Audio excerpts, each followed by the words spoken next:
Again, James 1:20 makes the distinction between the two. The anger of man does not achieve the righteousness of God. Anger in and of itself is neither right nor wrong, good nor bad. All right? God gets angry. Romans chapter 1 says the wrath of God. But take the life of Jesus as we compare this, because we know that he was the sinless, impeccable Son of God. But we also know he got angry.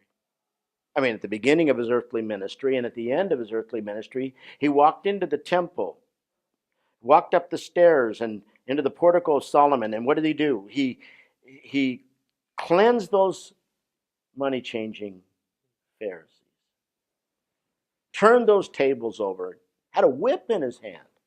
And I doubt if he went in and said, "Hey guys, would you mind, please, would you do me a favor? Would you just not do that? It really hurts God's feelings." No, the Bible says zeal, passion, the Greek word jealousy for God's house, consumed him. The Son of God, the Lord of glory, the sinless Holy One of Israel was consumed with anger. So obviously, anger is not in itself sin. So what's the difference? Well, looking at that, you can see the difference between the righteous anger of the Son of God and the unrighteous anger that you and I often experience. Well, so let's take a look at the difference. The first thing we see in his anger was that it was controlled. It was passionate, but it was controlled. You don't see God getting out of control. He didn't lose his cool. It doesn't fly off the handle. Ours is uncontrolled. But then it was, if you remember, it was restorative. Its goal was to restore. What is ours? Our goal is to lash out and hurt.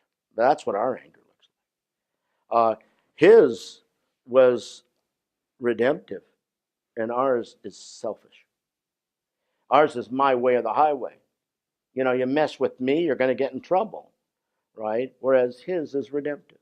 So you look at those two things and you see the difference between the two immediately. When I am uncontrolled, it's about me, and I lash out to hurt, it isn't the same as the righteous anger of God. And there's a time when you start out disciplining your children. When it's controlled, it's about them. It's directed at the sin, and it's redemptive and restorative, but then it starts to turn.